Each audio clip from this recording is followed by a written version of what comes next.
would prefer to have the best president, the best president of Nigerian origin. And if you ask me, if you're going to ask me who do I think will make the best president, I would say, and it's going to upset a lot of people, but I would say Peter Obi.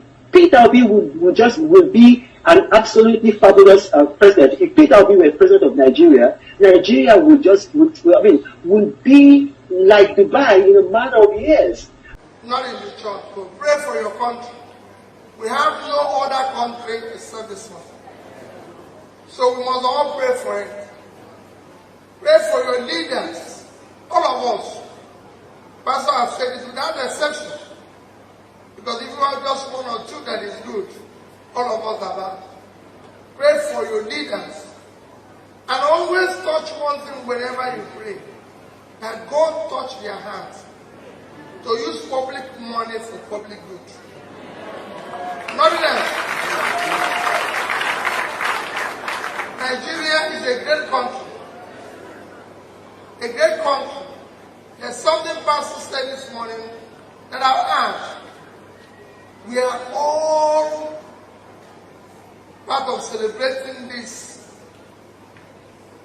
bad leadership that is in Nigeria.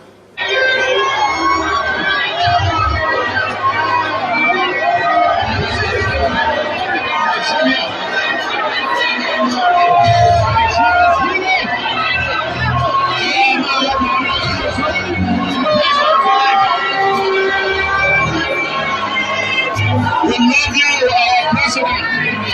2 minutes, so you can listen and tell you it is very simple.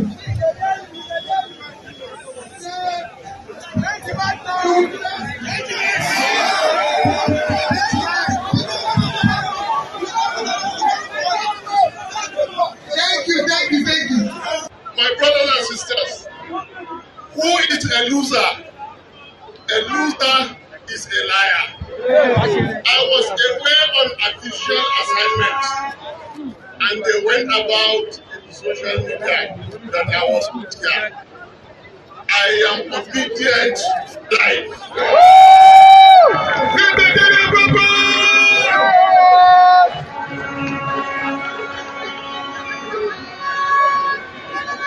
Who is a loser? A loser is a manipulator. You see, God Almighty, because you don't have money sometimes in your budget, it doesn't mean you don't have honor and dignity. Those who stole your money must not disunite and manipulate you. What are those other parties doing? They are manipulators. Exactly. And why is that? Because they are liars. Exactly. Why is that? Because they are losers. Yes. Let me tell you, who is the winner? The winner is he who will come out and tell you, don't vote me because of where I come from. Don't vote me because of what you think my faith is. Vote me because of my character. Vote me because of my competence.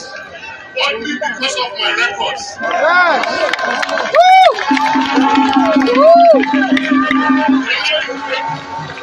Can I tell you one winner? Yes. One winner is called Peter Gregory.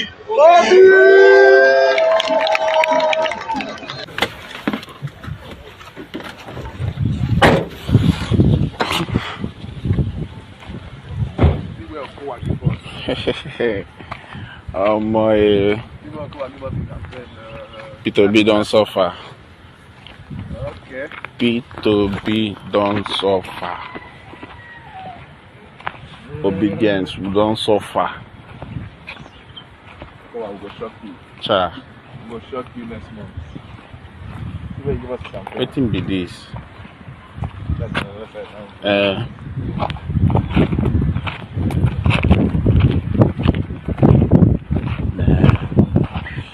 Mechanic village. Mechanic village, right? Same mechanic, they say they shouldn't follow P2B. This is an abandoned site. This the famous Asabata mirror. The government, nothing is working here. They sold it to, I think, a private company. So it's more like an abandoned place. So this is where they gave P2B for Israel. Shut it down tomorrow. Yeah, these are the things they do to us that, motivates us to do more. And I'm liking it. It's more like a scrap yard, a junk yard. Nothing happens here. Just if you're homeless, you can come here. I don't know. This is where it's a scrap yard, a junk yard. Look at them. But this is where we'll be having our rallies. This is where we're going to shut it down. We're shutting it down, no matter what. The time has come. The time has come because these two religions literally have created monsters of Nigerians. Literally.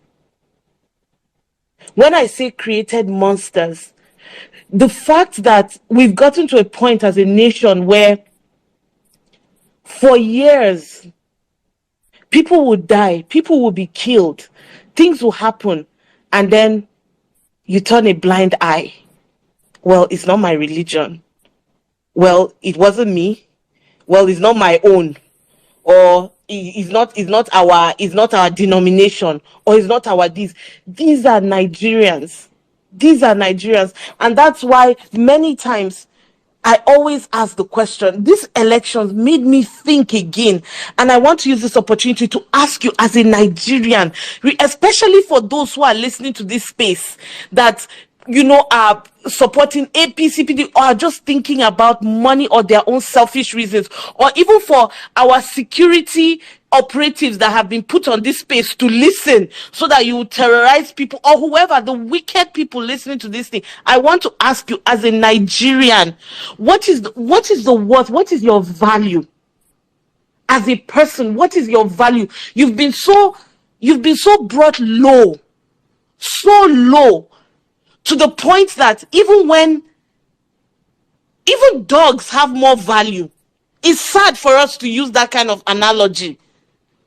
Even dogs have more value.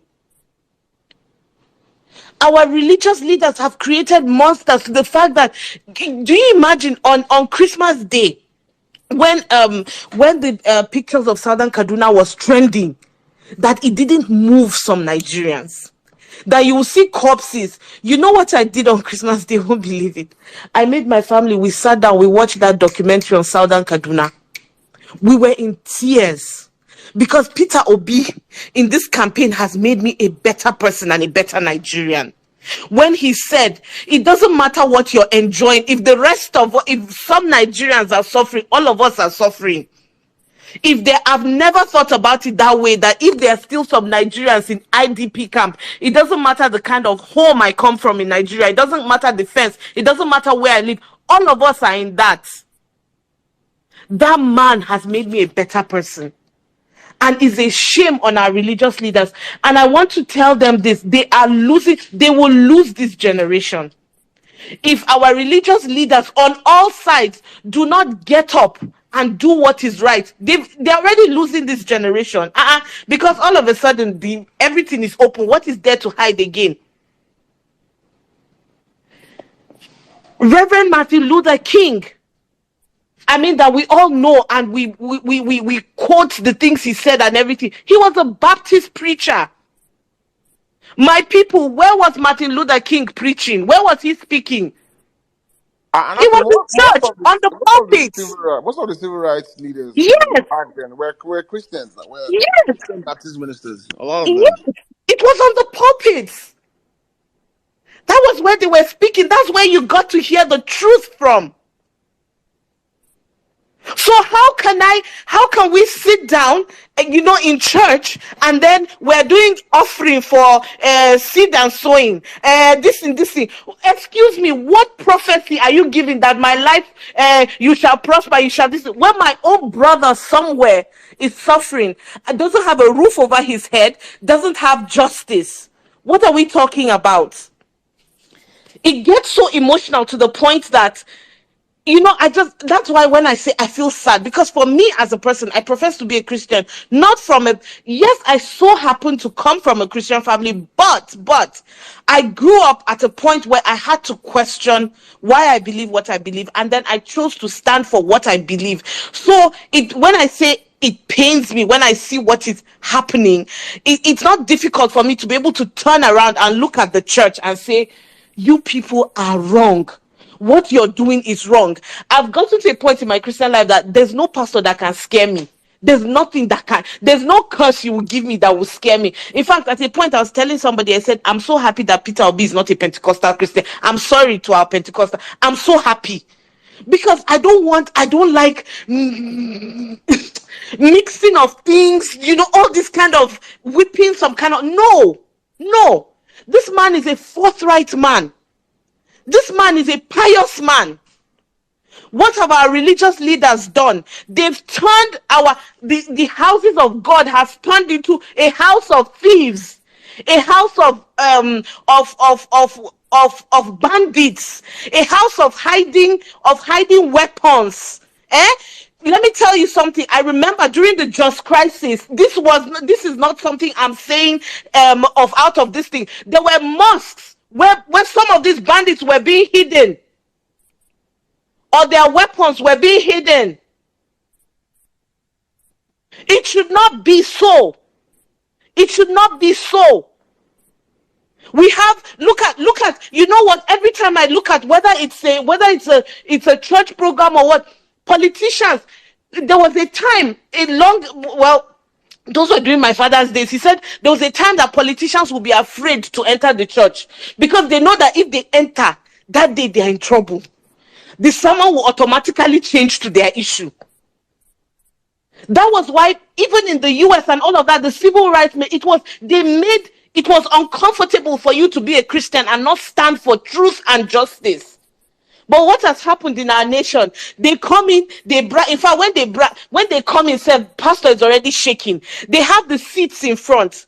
Look at National Mosque. When they go and all the Tinubus and all, they're all in front. Look at the everyday Nigerians, honest Nigerians that are behind, suffering, sitting by the roads to that National Mosque, begging, suffering. It's so sad. But I thank God that this is happening because this is an indictment on religion in Nigeria. It is an indictment because religion has covered for so many things. Religion has covered for lies. You would do anything in Nigeria, just start screaming, Allahu Akbar, Allahu Akbar, or just start screaming, oh, I'm a Christian. No. What did you do?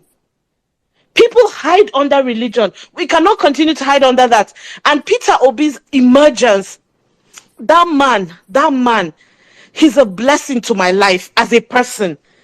He has made me, like I said, and I'm not saying it because, this is politics. He has made me a better human being. He has challenged he has woken up my conscience. I feel ashamed that as a Nigerian, there was a time when I will see things on TV. I will see some people being killed, or I'll see some things happening. I say, is there suffering now? Let them suffer. Or I will see things happening here. I'll say, is there this? Let them this. This man, even the people that are hating him or will not want to vote him because of all these religious sentiments and all of that, when he gets into power, guess who will enjoy more? Guess the first thing he would do day one when he gets power is to do what? Those are the people that he's even turning to, not a leader who has sat for almost 7.5 years and is talking about the 5% of people that voted for me, the 95%. What have you done for them? Look at the kind of rhetorics and the kind of things that people say on campaign trails, APC campaign trails. Look at when they were in Edo. It's so painful. I understand, we can argue about this on all sides. The emotional side is important. The legal side is important. All sides are important. The most important thing is that we must see that this thing is wrong. This is an indictment on religion. These same religious leaders, where is the hub of drugs in Nigeria and drug addicts and everything? Is it not Kano? Is it not Kano? Where are the states that said they are going to do Sharia? What was the reason for doing Sharia law? Where is the benefit of it? So this is an indictment on them, and that's why we must encourage ourselves that we must come out, we must vote, we must show them that we are more than them. Their silence is so loud, and it's a shame. But again, I will warn them, it's a huge indictment on religion in Nigeria. I want to live in a secular nation where Christians can practice their religion, Muslims can practice their religion, who can do their thing. I want truth and I want justice. And if you hear and listen to Peter Obi very well, those are the things that he keeps hammering. I want everybody to be able to have a voice. I don't want anybody to be looked down on for where they come from. Even if we have a tribe in Nigeria whereby the people in that whole tribe, they are only 50, I want them to be respected. I want them to be recognized. I want them to have a voice. I'm tired of wicked people who have education, who have everything, who have trained their children, and sit down and give us an idea that there's a caste system, that there are these people, there are that people, there are that one. Guess what? For those of you who are listening and hearing now, get used to it. It will happen in the next few months. Peter Obi is going to be the president of Nigeria, and yes, you don't want to hear it, he is Igbo. That is how God has made him. That is who he is. And the years that you had the opportunity to change the knot, you didn't. And Igbo man will come and do it for you. Hakani, thank you very much.